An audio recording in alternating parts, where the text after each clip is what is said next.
Youth మధ్య సేవ చేయటం అంటే అది చాలా కష్టమైన పని. మరి అంత భారమైన సేవని ఆయన మంచి ఉద్యోగాన్ని వదులుకుని మంచి క్వాలిఫికేషన్ ఉండి కూడా ఆ దిశగా వెళ్లకుండా కేవలం యవనస్తుల్ని మరి దేవుని వైపు నడిపించాలనే ఆశ ఆయనలో చూసినప్పుడు మేము ఆయనకి సపోర్ట్ చేస్తూ ఆయన ప్లాన్ చేస్తుంటే దాన్ని మేము అమలుపరుస్తూ కొన్ని కార్యక్రమాలను చేపడుతూ వచ్చాం. కొన్ని సంవత్సరాల పాటు విజయవాడలో ముఖ్యంగా యూత్ ఫర్ జీసస్ తరపున మెగా యూత్ ఫెస్ట్ అని, తర్వాత థ్యాంక్స్ గివింగ్ అని, తర్వాత ఎగ్జామ్స్కి అప్పుడు యేసులో విజయం అని, ఇలా రకరకాల ప్రోగ్రామ్స్. ఆలోచన అంతా జాన్ గారిదే. మరి ఆయన వెళ్ళినప్పుడు చిన్న చిన్నగా మేము గ్యాదరింగ్ కమిటీగా మేము కూడుకుంటాం, ఆ ప్రోగ్రామ్ కండక్ట్ చేయటం. మరి జాన్ గారు మిగిలిన సమయంలో రకరకాల హౌసెస్ని విజిట్ చేయటం, యూత్ని ముఖ్యంగా ఫోన్స్ ద్వారా వాట్సాప్ ద్వారా వారిని ఎంకరేజ్ చేయటం. ఇదంతా చూసినప్పుడు మేము చేస్తూ ఉన్నాము, చాలా శ్రమ పడుతూ ఉన్నాం.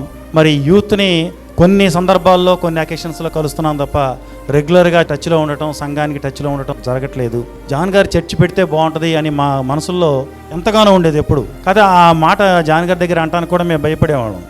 ఎందుకంటే ఆయన ఉద్దేశం ఏంటంటే అన్ని సంఘాల్లో ఉన్నటువంటి యూత్ని యునైటెడ్గా తీసుకురావాలి. యూత్ అంతా కూడా దారి తప్పే స్థితిలో ఉన్నారు, దేవుని భయంలో వారు పెరగాలి, మన పిల్లలందరూ కూడా దేవుని సాక్షులుగా నిలబడాలనే ఆశ ఆయనలో అధికంగా ఉండేది. ఎప్పుడన్నా మేము సూచాయిగా ఆయనతో అన్నా సరే ఆయన ఒప్పుకునే పరిస్థితులు ఉండేవారు కాదు. కానీ మరి ఒకనొక సమయంలో మరి లోగోస్ బైబిల్ స్టడీ మొదలుపెట్టినప్పుడు నూతనంగా మరి దేవుడు యొక్క సంకల్పం ఇది. జాన్ గారు చర్చి పెడతాం అనేది యాక్చువల్గా జాన్ గారి మనసులో కూడా లేదు అది, కానీ దేవుడే ఆయన్ని ప్రేరేపించారు. ఇలా కాదు, కంటిన్యూషన్గా సంఘంతో సంబంధం కలిగి ఉండాలి, ఒక పర్మనెంట్ ప్లేస్ అంటూ ఉండాలి అని జాన్ గారు తలచినప్పుడు మాతో పంచుకున్నప్పుడు మేము చాలా సంతోషించాం. ఆ విధంగా స్టార్ట్ అయిన లోగోస్ చర్చి మరి దేవుడు ఎంతగానో ఆశీర్వదించాడు. ఎంత తొందరగా ఇంత డెవలప్మెంట్ అవుద్దని నేను ఊహించలా.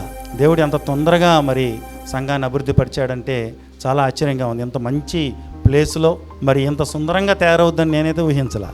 మరి జాన్ గారికి ఉన్నటువంటిది మెయిన్ ఏంటంటే ఆయనలో ఉన్న విశ్వాసం. ఆయన ఒకళ్ళు ఇద్దరున్నా సరే ఎంతమంది ఉన్నా ఒకే విధంగా మాట్లాడతారు జాన్ గారు.